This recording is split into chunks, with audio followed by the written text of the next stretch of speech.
चौथी पुतली कामकंदला राजा भोज को राजा विक्रमादित्य की कथा सुनाती है। इस कहानी से राजा विक्रमादित्य कितने दानवीर और त्याग की भावना रखते हैं, इसका पता चलता है। एक दिन की बात है, राजा विक्रमादित्य दरबार में बैठे थे। तभी दरबार में सैनिक ने सूचना दी कि एक ब्राह्मण आपसे मिलना चाहता है। राजा विक्रमादित्य ने कहा, उस ब्राह्मण को अंदर ले आओ। जब राजा विक्रमादित्य ने ब्राह्मण से आने का प्रयोजन पूछा तो ब्राह्मण ने कहा, मैं किसी दान की इच्छा से यहाँ नहीं आया हूँ, कुछ बताने के लिए आया हूँ।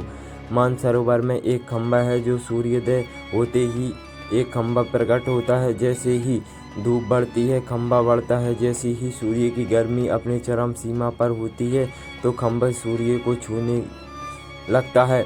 जैसे ही सूर्य की गर्मी कम होती है तो खंभा घटता है। जैसे ही सूर्य की धूप शाम को चली जाती है, खंभा भी जल में विलीन हो जाता है। राजा विक्रमादित्य के मन में जिज्ञासा हुई, ब्राह्मण का इससे क्या अभिप्राय है। ब्राह्मण ने राजा विक्रमादित्य की जिज्ञासा को भांप लिया। ब्राह्मण ने बोला, मैं देवराज इंद्र का दूत बनकर आया हूँ। ब्राह्मण ने कहा, सूर्यदेव को घमंड हो गया है।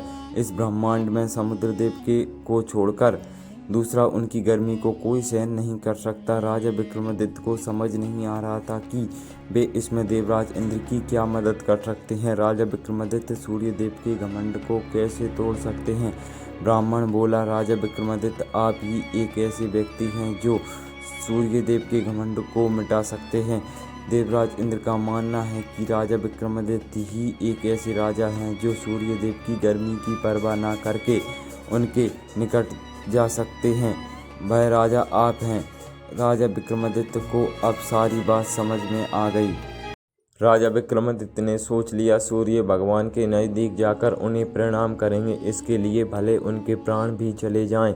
देवराज इंद्र के विश्वास का मान रखेंगे। उन्होंने उस ब्राह्मण को विदा किया। राजा विक्रमादित्य ने अपनी योजनाओं को सफल बनाने के लिए राजा विक्रमादित्य का संयोग देवतागण भी करेंगे और उन्हें यह भी खुशी थी कि देवताओं ने उन्हें इस योग्य समझा। सुबह होते ही वे अपने राज्य को छोड़कर एकांत में चल पड़े। राजा विक्रमादित्य ने मां काली द्वारा प्रदान किए गए दोनों बेतालों का स्मरण किया।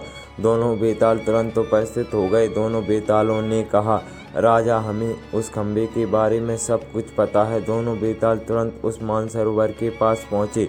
दोनों बेताल रात भर उस मानसरोवर के पास रहे। सुबह होते ही दोनों बेतालों ने उस स्थान पर निगाह टिका दी जहाँ से खंभा प्रकट होता है। सुबह हुई तो जैसे जैसे सूर्य की किरणें निकलने लगीं और सूर्य की किरणों ने मानसरोवर के जल पर पड़ी तो वहाँ से एक खंभा प्रकट हुआ। राजा विक्रमादित्य तुरंत नाव से उस खंभे तक पहुँचे। राजा जैसे ही उस खंभे पर चढ़े, जल में हलचल मच गई। जोर जोर से हवा चलने लगी और जल की लहरें राजा विक्रमादित्य को छूने लगीं और जैसे जैसे सूर्य की गर्मी बढ़ती गई, खंभा बढ़ता गया और दोपहर हुआ तो खंभा सूर्य के बिल्कुल नज़दीक पहुंच गया। जैसे ही खंभा सूर्य के नज़दीक पहुंचा तो राजा विक्रमादित्य का शरीर जलकर राख हो गया। सूर्य भगवान ने देखा कि खंभे पर एक मानव है और जलकर राख हो गया है। सूर्यदेव समझ गए, राजा विक्रमादित्य के अलावा दूसरा व्यक्ति नहीं हो सकता। उन्होंने इंद्रदेव के दावे को बिल्कुल सच पाया। सूर्यदेव राजा विक्रमादित्य से बहुत प्रसन्न हुए। सूर्यदेव ने राजा विक्रमादित्य पर अमृत की बूंदें छिड़की और राजा विक्रमादित्य जीवित हो गए। और सूर्यदेव ने राजा विक्रमादित्य को कुंडल प्रदान किए। उन कुंडलों की यह विशेषता थी, कोई भी इच्छित वस्तु प्राप्त हो सकती है। और सूर्यदेव ने अपना रथ अस्ताचल की दिशा में बढ़ाया तो खंभा घटने लगा।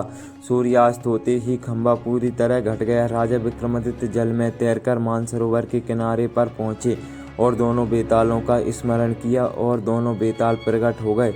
राजा विक्रमादित्य को उसी मार्ग से अपने राज्य पहुंचा दिया जिस मार्ग से राजा को दोनों बेताल लाए थे और अपने राज्य पहुंच गए। राजा अपने महल पैदल चलने लगे। कुछ ही दूरी पर एक ब्राह्मण मिला जिसने कुंडल मांग लिए और राजा ने उस ब्राह्मण को कुंडल भेंट में दे दिए।